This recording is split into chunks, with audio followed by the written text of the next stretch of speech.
back out of the secondary. We're gonna go to Travon Walker. All right. Ooh, the Very most controversial. interesting prospect. I think media-wise is the most controversial one, but I think we have a very consensus opinion on Travon Walker. Dylan, I'll let you go first. Okay. Travon Walker. Oh, Dylan, I forgot. I started this process with the mind of Travon Walker, okay, fringe first-round pick. And then I watched a little bit more of him. I said, you know what? I don't understand why a team would spend a first-round pick on him. He doesn't seem to rush the passer well. He has pretty much one pass rush move in his arsenal. And when they had third down passing plays, they would sometimes take him out. And then as he kept climbing and climbing up to the middle of the first round, I kept that same mindset. I'm like, you know what? Okay, maybe I'll give him the benefit of the doubt. Maybe he's a first-round pick, sure. And then we see this. And I'm still in this mindset of, okay, he's probably a first-round pick, probably early 20s, late teens. Travon Walker, okay, makes sense. He's versatile. He knows what he's doing. He's a pretty good scheme fit anywhere. But are you kidding me? First overall, over Aiden Hutchinson, Kayvon Thibodeau. I'm like my mind is boggled. It's ridiculous to me because this is a guy who played in, yes, the best defensive line in recent college football history, but he wasn't playing 100% of the snaps. He had 10.5 sacks in his college career. Is that who you want at the first overall pick? Hutchinson had more this year. Jermaine Johnson had more this year, and I don't like Jermaine Johnson at all. Yeah, I didn't include him on this list because then it would just turn into slander. Yeah, he's another one of those. But no, Dylan, having Travon Walker at number 1 or number 2 or number 3 or number 4. Keep going down. 5, 6, like top 10. I don't know. I think Travon Walker. I would accept him from 7 top down. 10 player. I think he offers a lot, and I think he's a guy who will go in and make an immediate impact. But like everything you look at him, the sacks aren't there. The PFF grade is not there. His highest rated game was a 79.5. The production is not there. I said that. It's not like he was some standout guy in that defense. Like he was on a fantastic defensive line. You watch the tape, and you could clearly see how much he benefited from playing next to Devontae Wyatt and he played defensive tackle. I think he offers versatility to play 3-4-4-3. He played defensive tackle. He came out for passing plays sometimes. He has one move in his arsenal, and it's a simple bull rush. And Dylan, and not to mention taking edge rusher at 1. He's not very good at getting to the quarterback. You are taking Travon Walker at number 1 overall to runs block. You are the Jacksonville Jaguars. Yeah. It's ridiculous to me that that's even a conversation.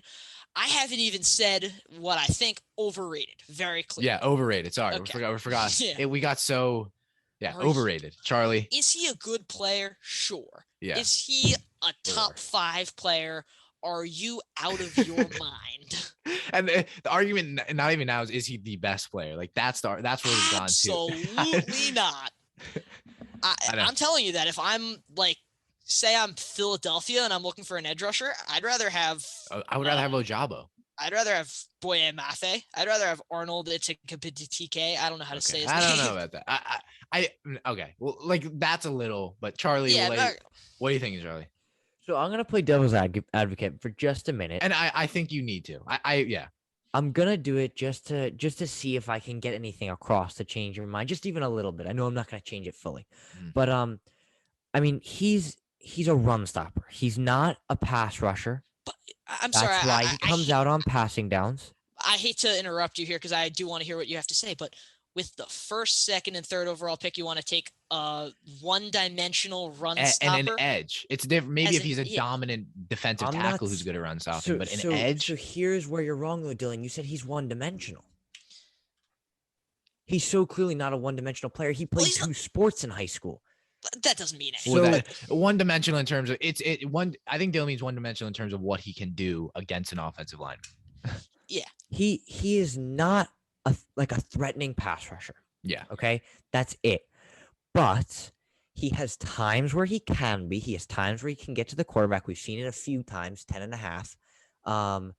And he's a dominant run stopper.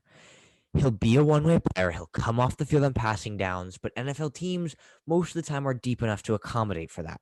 Now, again, Are you do not, Jacksonville or Detroit or Houston deep enough to accommodate as I'm that? saying, again, you do not want to waste a top 5 pick on someone you have to accommodate for. But he also ran the 40-yard dash in 4.51 seconds at 6'5", 272 pounds. That's really fast. I mean, he's really fast. Plus, I mean, you're getting a run stopper here, so he's a different kind of player. Okay, and he's versatile on the D line. We've seen him play on the edge. We've seen him play a D tackle, and on run plays, he is dominant. I don't know if you want to admit it or not, but he is dominant on the run. I think the perfect comparison to him is Rashawn Gary. Rashawn Gary is someone who's taken highly, hasn't lived up to expectations, but when you really look at the film of Rashawn Gary, he's been dominant in run stopping. I think Travon Walker would be and he's that. faster than Rashawn Gary. Rashawn Gary is one of the fastest edges in the league. Yeah, and he exactly. And Rashawn Gary is someone who you're not, seconds faster. Rashawn Gary is not someone you're like, oh my God. You're like, oh my God, Rashawn Gary. But Travon Walker, I think, will go in and make an immediate impact. He won't be the flashy defensive player of the year, defensive rookie of the year candidate, but will be impactful. That's why I'm saying you don't go and take that at 1 in top 10. You know what I mean? But like that's what the But I will agree with you. Right now, he's overrated. I cannot see the hype going top 5. I have him as a fringe top 10 player.